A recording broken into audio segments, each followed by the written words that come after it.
First rank आई है। पहले देखते हैं कि जो फ्रेंड्स होते हैं, फादर मदर, किसकी आपको हेल्प लगी और किस प्रकार से आप मतलब पढ़ाई करते थे? क्या कुछ प्रेशर था? कैसे आपने इसको क्लियर करने की सोची थी? एग्ज़ाम तो बहुत अच्छा गया था, तो पता था कि अच्छा है, रिज़ल्ट अच्छा ही आएगा, बट इतना एक्सपेक्टेशन नहीं था कि ऑल इंडिया रैंक 1 आ सकता है। प्रिपरेशन में कभी ऐसा नहीं लगा कि पूरा दिन बैठ के पढ़ना ही है, ब्रेक लेना बहुत ज़रूरी था। बोर्ड्स में भी मेहनत थी, इसमें भी थी, अलग टाइप का प्रिपरेशन था। कभी मेमोराइज़ नहीं करना पड़ा। पेरेंट्स का रोल और मेरी बहन का रोल सबसे ज़्यादा था, एंड उनके बिना तो it was impossible to do this. मेरे स्कूल डीपीएस वसंत कुंज का भी बहुत कंट्रीब्यूशन रहा है हर चीज़ में।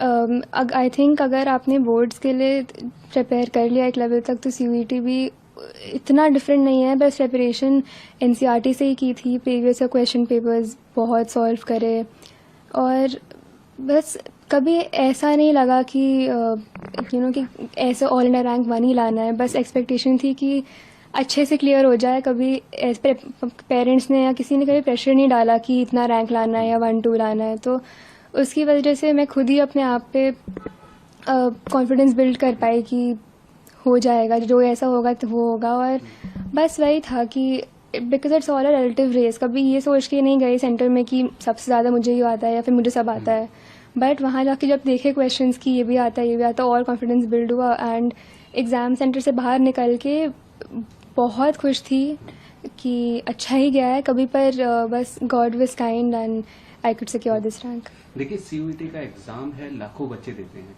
और उसमें सब यही सोचते हैं कि हमारे जो रैंक है वो टॉप पे रहे। आपने फिलहाल ऐसा सोचा नहीं, पर आपको ये लगा कि मेरा जो एग्जाम है वो बहुत अच्छा गया, आपकी फर्स्ट रैंक आई है। आप उन स्टूडेंट्स को क्या कहना चाहेंगे कि जो थोड़ा प्रेशर भी लेते हैं और इस प्रेशर में रहते हैं कि उन्हें टॉप भी करना है? प्रेशर से कुछ कभी हो नहीं पाता। आई थिंक प्रेशर आपने जहाँ से लिया वहीं से आपका कॉन्फिडेंस टूटना शुरू होगा। मुझे बीच बीच में बहुत टाइम लगता था कि कैसे होगा, कुछ नहीं हो पाएगा, बट बस उस चीज़ से आप बाहर निकलते हैं तो आपको समझ आता है कि ऑलरेडी सब आता है, सब कुछ आपके अंदर ही है। वहाँ पे जाके जितना परफॉर्म होएगा वो डिपेंड करता है पेपर पे।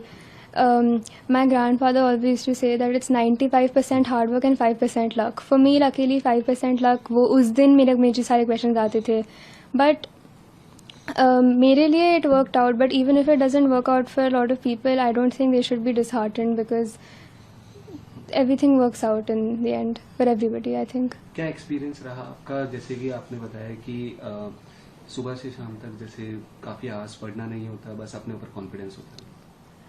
कभी जब स्टार्टिंग में मुझे समझ नहीं आ रहा था कि क्या पढ़ना है, इतनी सारी स्कैटर्ड सोर्सेज होती हैं हर चीज़ की कि क्या करना है, but my advice is just to stick to NCERT. मेरे सब्जेक्ट्स में एटलीस्ट पेपर पूरा का पूरा एनसीईआरटी से था, उससे बाहर से निकल के कुछ भी ऐसा नहीं पूछा कि कभी समझ नहीं आए। वो एप्लीकेशन बेस्ड ऑफ कोर्स है, जिस तरीके से हम यूज्ड टू हैं पढ़ने का, वो लंबे आंसर्स लिखना या वर्ड टू वर्ड याद करना, वो नहीं हेल्प करेगा कभी।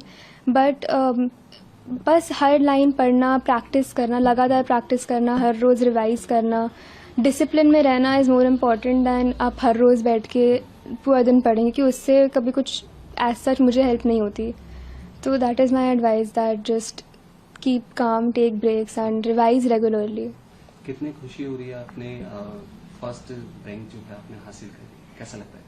स्टार्टिंग में तो मैंने 3-4 बार अपना एप्लीकेशन नंबर मैच करके देखा, नहीं प्रोसेस हो रहा है, अभी भी नहीं लग रहा है, बट बहुत बहुत खुश हूँ and very very grateful to my parents, my sister, my school teachers, everyone who had a role, my friends, and हाँ, खुद पे भी थोड़ा तो प्राउड हूँ बस।